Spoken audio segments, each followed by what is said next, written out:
You are listening to Hold Fast, a podcast where we have biblical truths for daily battles.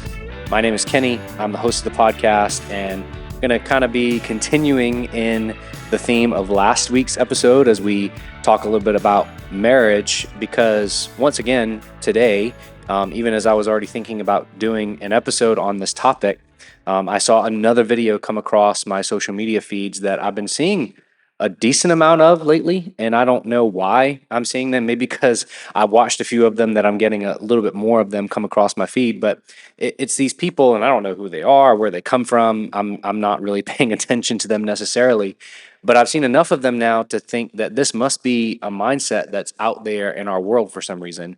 I don't know how prevalent it is, but I want to make sure that I address it because I do think that there are some people who think this way. I've heard people say in some of these videos that marriage shouldn't be hard. And if marriage is hard, it's because you haven't found the right person, or it's because you're not compatible, or it's because you just have the wrong idea of marriage. But I've heard them say it exactly this way: marriage is not supposed to be hard.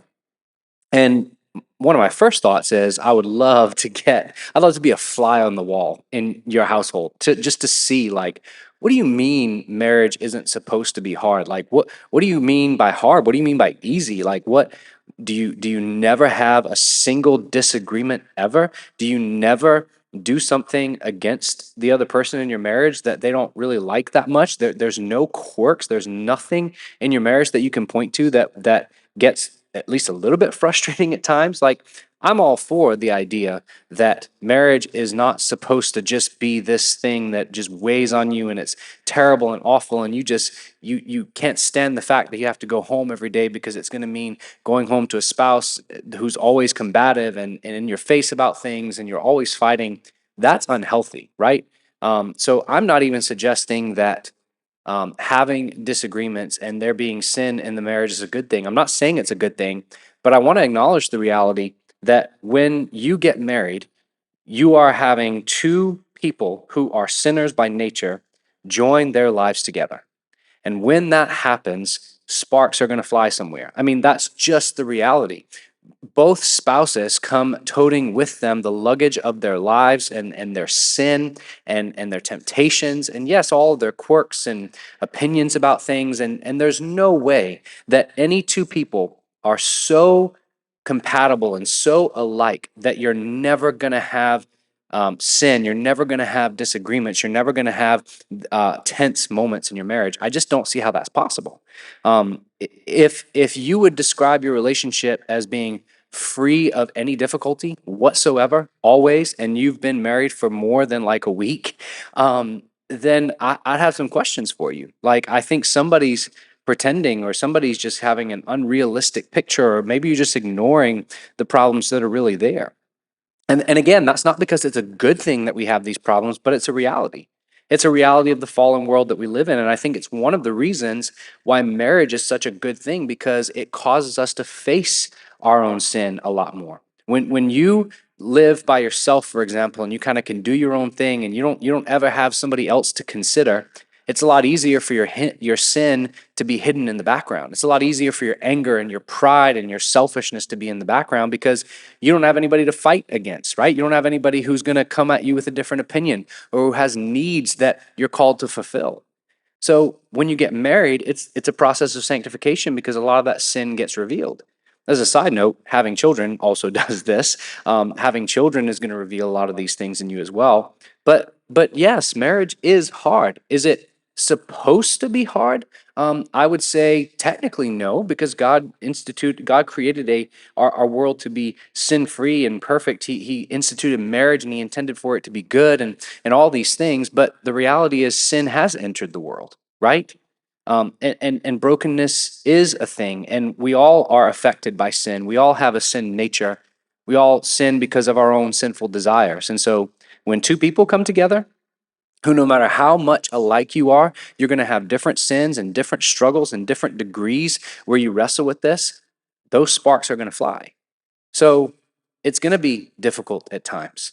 I want to just acknowledge that reality, because I don't know where this mindset is coming from, that everything's just supposed to be perfect. And honestly, I think social media, unfortunately, feeds into this mindset so often, because you see You see people post their highlights. You see people post the anniversary pictures and the birthday posts and how much they love each other and the time they're spending together and the dates that they're going on. And you watch all that and you go, man, their marriage must be really perfect. But if you were to, like I said, be a fly on the wall and you were to see what really goes on behind closed doors, you probably see that they're a lot like you. They have a lot of the same struggles. And it can cause us it can cause us to have unrealistic expectations in our own marriage that are not going to be met. If you are holding your spouse to a standard that you perceive in another marriage, they're never going to meet that because they're not that person and your marriage isn't their marriage. And again, they're only posting the good times. I mean, very rarely does somebody truly post the struggles of their marriage, the conflict in the marriage. You're not going to do that. It's not healthy to do that. If you know somebody doing that who's just constantly posting about the fights they have with their spouse, there may be another conversation that needs to be had with them. But yeah, marriage is hard, and it's okay to acknowledge that reality. Because once you begin to acknowledge that reality, you can begin to get a lot more transparent about your sin. You can begin to get a lot more transparent about the struggles that you're going through. And you need to be willing to even seek counsel and seek help when that happens. I do premarital counseling with the couples that I officiate their weddings. And one of the things that at some point I always say to them is you need to make up your minds now that you are both willing to seek out counsel if and when you need it. Matter of fact, something that I will tell them is you need to make up your minds now that you're both willing to go to counseling even sometimes when you don't feel like you need it. Even if your marriage is in a good place, it can be a good thing to seek out counseling. It can be a good thing to sit down with somebody who can ask the right questions, who can bring scripture to bear on your marriage and challenge you both and help you to grow in your marriage. If the only time that you seek counsel is when you're in crisis, that's not great either. And that goes not only for marriages, by the way, that goes for anybody. That's a tip for life, if you will. Counseling is not just for people who are in life or death situations or are in really, really difficult times. It can be for that, but it can also be for the person who things are going pretty well and you just want to be challenged. You want to grow. You want to get better at it. So that's something that maybe you have a conversation with your spouse about. Again, wherever you're at in marriage, just talk about the benefits of maybe sitting down with somebody and assessing your relationship and having somebody really, really challenge you and really helping you grow in that area. You need to be constantly having conversations with your spouse. Don't wait for arguments to start before you talk about the issues.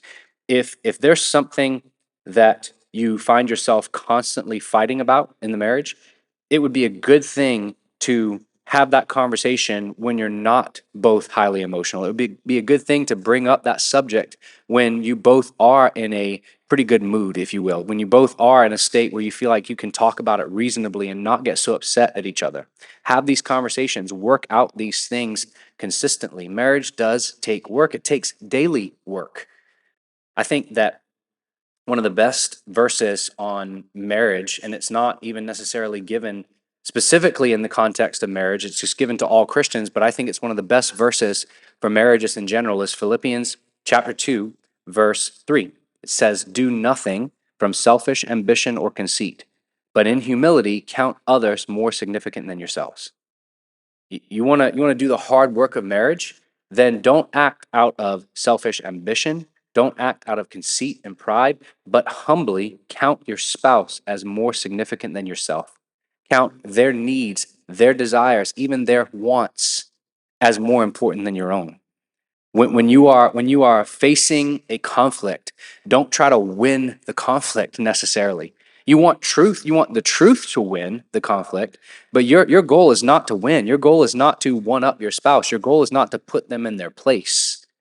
Your goal is to love them. Your goal is to put them first, to count them as more significant than yourself. You might feel as though, and you may be right in thinking that your spouse is consistently sinning against you in some way. Humbly bring that before them and consider them as more important than yourself, even in those conversations, and ask them, am I doing something that's causing you to stumble? Am I contributing to your sin in any way? How can I help? How can I love you in this way? But when we forget that marriage is a one flesh union, when we forget that the two shall now become one, We often have selfish ambition and pride and conceit because we're fighting for ourselves. We're fighting for our own desires. We're fighting for me to feel comfortable, for me to feel better, for me to feel like you're serving me, rather than saying, how can I serve you? How can I make you more comfortable? How can I love you well? There's a good question to ask your spouse on a regular basis is, what do you need most from me? What can I do for you this week or today that would love you well? That would be meaningful to you, that would serve you, that would fill you up. How can I do that for you? Marriage is going to take this kind of effort and work for it to be good, for it to really grow. Now, you can choose to be complacent and ignore problems and act like they don't exist, but let me just tell you, when you do that, when you shove it under the rug and you don't deal with it, when you decide we're just not gonna fight about it, we're not gonna deal with it, we're gonna just move on, and you don't address the problem, it's gonna come back, and it's gonna come back far worse than it is right now. You can't ignore sin. Sin is never satisfied. You can't ignore conflict. Conflict will always grow, even if it has to grow in the shadows, even if it has to grow in secret, it will always grow. So, yes, marriage is hard. And I say that hopefully to encourage some of you, because you might feel like your marriage is difficult and you might feel alone in that. You are not alone in that. Even when my marriage is in a good place, it still takes work. It still takes daily laying aside my own preferences and my own needs for the sake of my spouse. That's what it requires. Don't do things from selfish ambition or conceit. Don't do things just for yourself and just for you. Consider your spouse and actually consider them as more significant than yourself. Let each of you, that passage goes on in Philippians, let each of you look not only to his own interests, but also to the interests of others.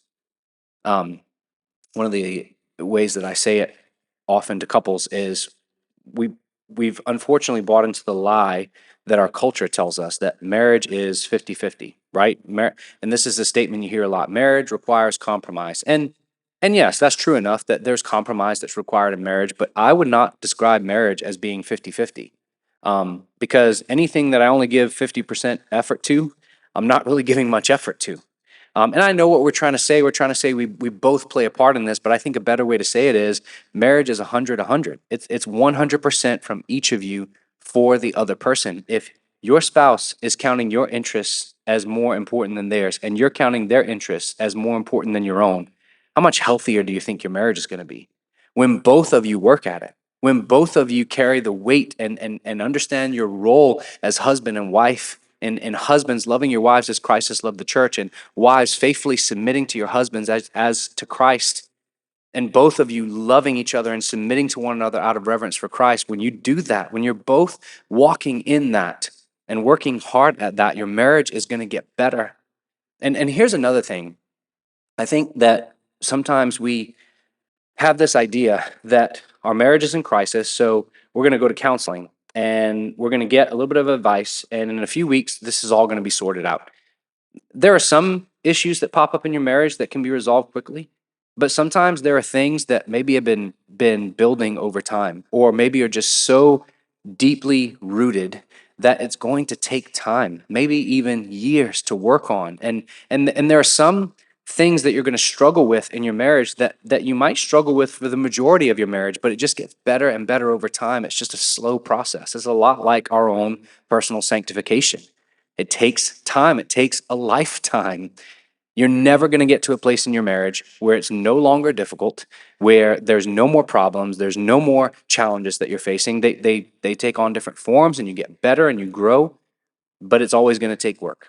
It's always going to take effort. It's always going to take you relying on Christ as your foundation. Because here's maybe the foundational principle for everything I've said in this episode. Yes, it takes work. Yes, you need to take your role seriously, and you need to work at it consistently. But here's the thing. Psalm 127 says, "Unless the Lord builds the house, those who labor in vain." I don't care how hard you work. I don't care how committed you are to this. If it's not ultimately the Lord at work in your marriage, then your labor is going to be in vain. But the promise that he gives us is that he does build the house. He does work in our lives. He does He does value our marriages. He does bless our marriages. He does want our covenant to be strong. He does want our marriage to grow and to get better and to bring more glory and honor to him. And so he's going to bless that if you take it to him, if you rely on him, if you work heartily as unto the Lord, if you work out your role in your marriage and trust that it's God who works in it, both to will and to work for his good pleasure. Again, there's a verse that applies generally to the Christian life, but it applies to marriage too. Work hard at this, understanding that it's God who works in you and for you and in your marriage and for your marriage for his good pleasure. So take heart. You are not the only one. If you're struggling in your marriage, if things are not great right now, you're not the only one. Take it to the Lord. Take it to a trusted pastor or counselor.